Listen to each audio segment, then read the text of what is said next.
Shalom, shalom, and welcome to another session of Black History, Black Culture, Black Truth. I'm so glad to meet today. I'm Candy Askew, and I welcome you. And so let's get into today's topic. Today's topic is a rather familiar scripture. It's oftentimes quoted and sometimes misunderstood. Today's topic is, if my people who are called by my name. All right. So this is a very familiar scripture. It is found in 2 Chronicles 7:14. And so what is the name? Now, if you missed part one, we discussed the redemptive name of God or Yah. And today we are going to look and see if we can find the name of the people, because he said, if my people who are called by my name. Now, when we discussed the redemptive name of Yah, we said that a name provides identity and it reveals culture. We focus on the redemptive name because of the Yud He Vav He. And the Yud He Vav He is his redemptive name, and the abbreviated name would be Yah. And so we see it here highlighted. Now, if you missed the previous lesson, we broke it down, and you can go back. You may want to go back and watch that video to bring you up to speed on this particular topic. And so the redemptive name of Yahweh is the Yud He, the Vav He, Yud He Vav He. And so today we're going to continue with this lesson. If my people who are called by my name will humble themselves and pray and seek my face and turn from their wicked ways, then I will hear from heaven, I will forgive their sin and heal their land. Now that's found in 2 Chronicles 7:14. The backstory takes place during the Feast of Sukkot. This is when Solomon had built a tabernacle for the Most High dwell in. His father David, King David, was prohibited from that because of the bloodshed. David was a mighty warrior, and because of the bloodshed, he was not allowed to build the temple. However, his son was privileged to build the Most High temple. And so we see the dedication of the temple found here in 2 Chronicles 7, the 7th chapter, but we see it was during the Feast of Tabernacle. Now, if you fast forward to the Brit Hadashah or the New Testament, you will find in John 7:37, you will find Yeshua is present on that particular feast day, the Feast of Sukkot or the Feast of Tabernacles. And so this was a custom of the Hebrew people to observe these particular feast days. So Solomon had finished the tabernacle and he had made his prayer known to the Most High, and the response for the prayer that Solomon had made, the Most High responded by saying, if my people who are called by my name, all right? And so what we want to focus on is the people who are called by his name. So what would be that name? Today, many people consider themselves Christians, okay? And some may or may not know that Jesus Christ is not his name. Some people think Jesus is his first name, Christ would be his last name. So they say Jesus Christ. Well, and they connect that to being a Christ-like or Christians that are Christ-like. But when we look at the word Christian, first of all, Jesus was not his name, and Christ is not his last name. We'll get into that. In fact, there were no J's. There are no J's in the Hebrew alphabet. In fact, the letter J is only about 500 plus years old. It was introduced by an Italian by the name of Gian Giorgio Tracino. He introduced the letter J into the alphabet. So at the time that the Most High responded to the prayer of Solomon, the letter J wasn't even invented yet. So the name of his people could not be Christians because Jesus Christ, in fact, Yeshua had not even come yet. Okay. And so the word Christian is only mentioned 3 times in the Bible. And after Yeshua had rose from the grave and went back to heaven, the name Christian was used as a mockery to those who followed after Yeshua. There's nowhere in the Bible where you see the people of Yah called to be Christians. Okay. All right. So do your research and holler back at me, but Christians is not his name. Okay. In order to know his name, you have to go back to the original Hebrew, which we did discuss in our previous lesson. Now, the name of Yah, or the name of the creator of the universe, the name of the Most High is Yahweh. Now, we know this to be true because of the Hebrew alphabet. The Yud, Hey, Vav, Hey. And it is, the translation of that would be Yahweh. Now, what's so significant about his name is that when you break down the Yud Hey Vav Hey, it reveals the redemptive work through the nail and the breath of Yah.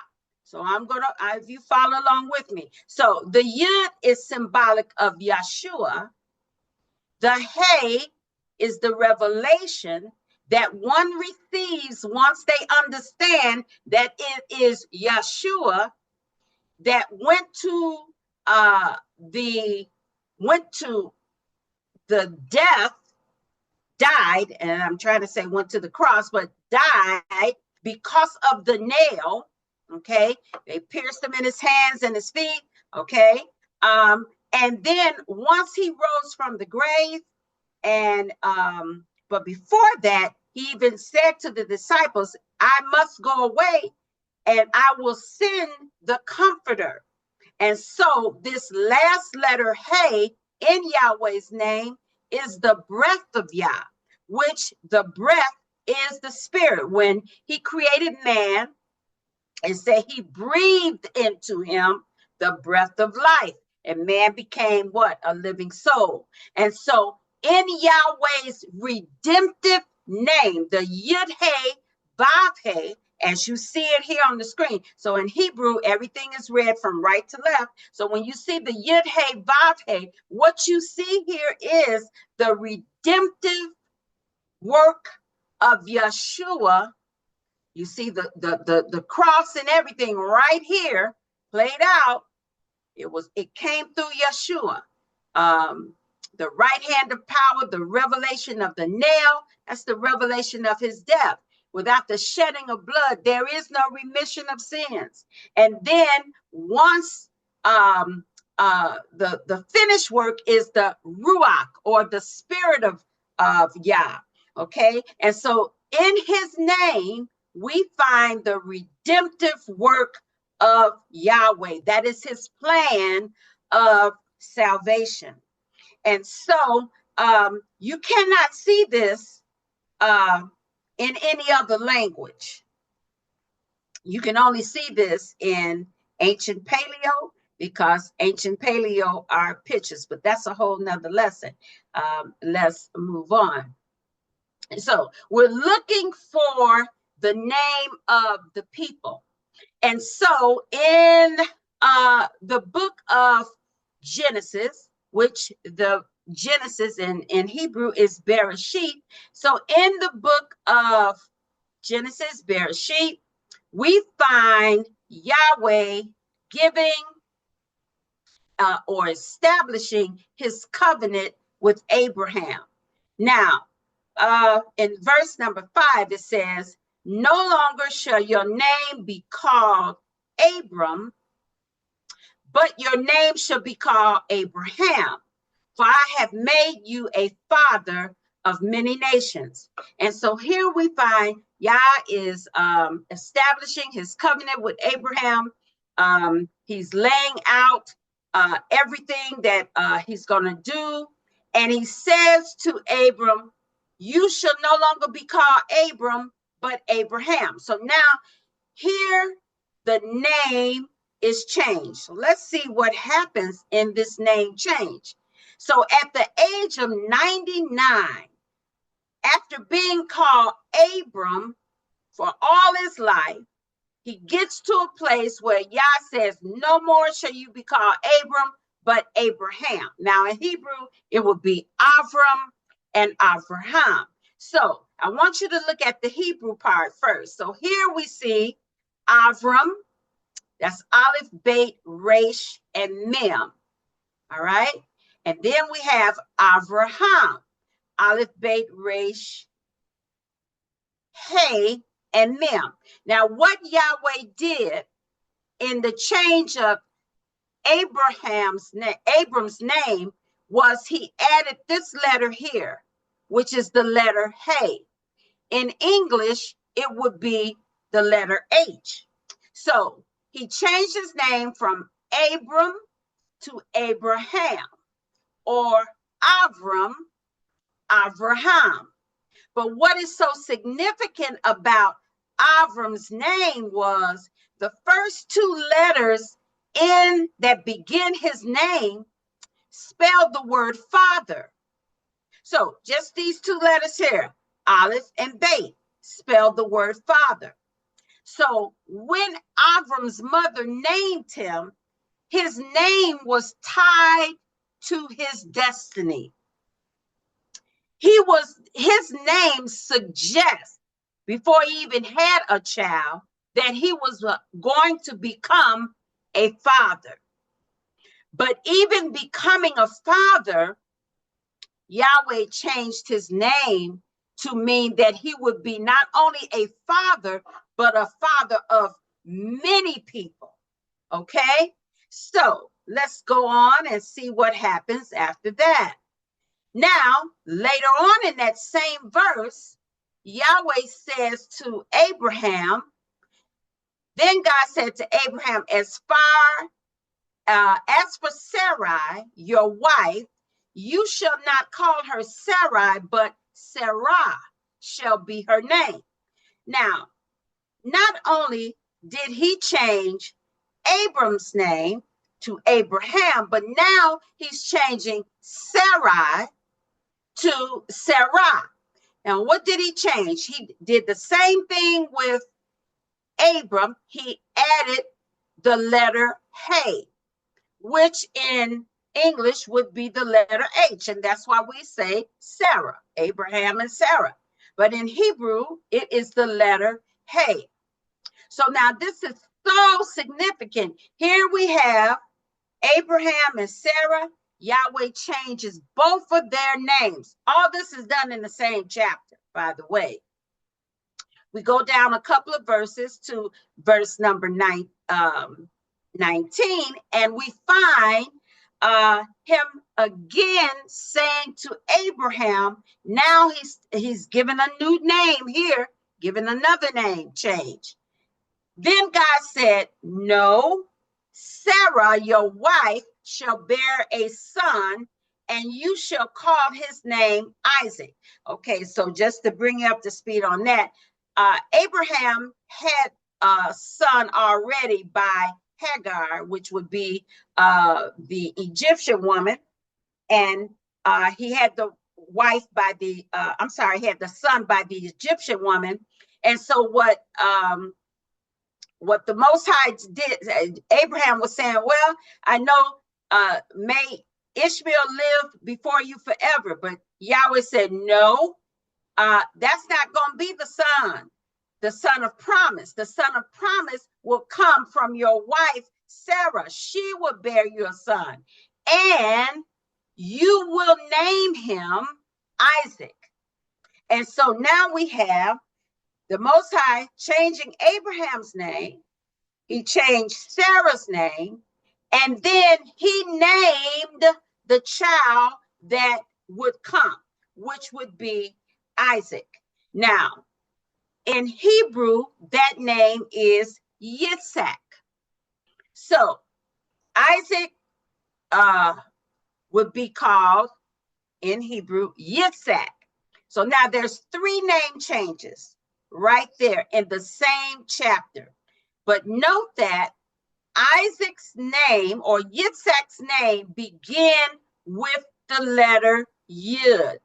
And so for those of you, now my Hebrew people that are viewing, we know that Hebrew is read from right. But for those who are first timers here that don't know anything about Hebrew, I have it left to right so that they can understand each letter that I am pointing to. So just bear with us. Okay. All right. So let's move on. So now we move to chapter 32. So we've looked at Abraham, and we know Abraham and Sarah, and then their son, Yitzhak. And so now Yitzhak, which is we often call Isaac. Isaac has a son, and that he actually had 2 sons, Jacob and Esau. And so, but we find here, this is the story of Jacob, as we would call him, wrestling with the angel. And so Jacob's name in Hebrew is Yaakov. All right. So here's what happened. Here's leading up to the name. So he said to him, this is the angel, what is your name? And he said, Jacob. And he said, your name should no longer be called Jacob, but Israel, for you have struggled with God and with men and have prevailed. So now we have another name change. Jacob, or Yaakov, his name now has been changed. So all of this name changing, where would it lead us to? So let's look at this.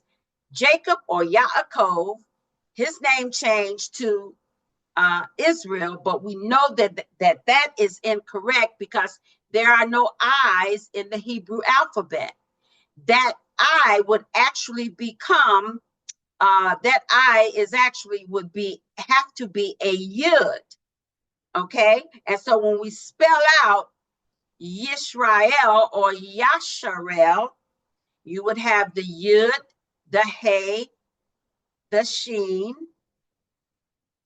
the Resh, the Aleph, and the Lamed. Okay, Yasharel. Now, let's go deeper and see. We have 1, 2, 3, 4 people with name changes. Now, the cave Machpelah was bought by Abraham. After Sarah had died, he purchased this land, and there was a cave there, and that became the burial place for Sarah.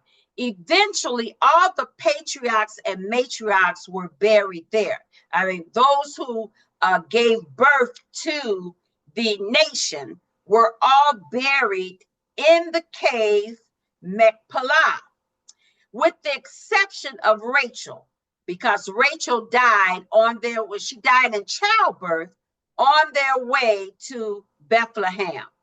But Abraham and Sarah, Isaac or Yitzhak and Rebekah, Jacob and Leah, they all were buried in the cave Machpelah.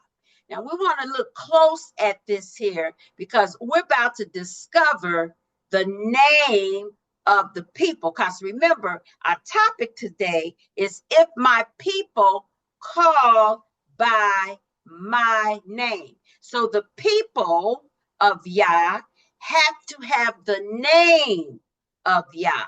So let us go into the cave. Now, here are the names in English of the patriarchs buried in the cave. Abraham, Isaac, Jacob, Sarai, Rebekah, and Leah. Now let's look at it in Hebrew. Abraham, Yitzhak, Sarah, Rebekah, and Leah. So all of these were in the cave, and not only, and we also want to say Yasharel, who was Jacob, and his name was changed to Yasharel. Now let's look at this closely. The first letter taken from each of the names of the patriarchs and matriarchs spelled the changed name of Jacob, who is Yasharel. Look closely. The first letter, the A, in addition, the H was added, the Y,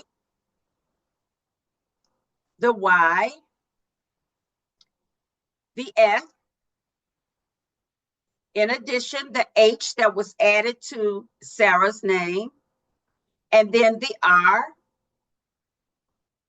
and also the L from Leah. All right, she was one of the wives of Jacob or Yaakov.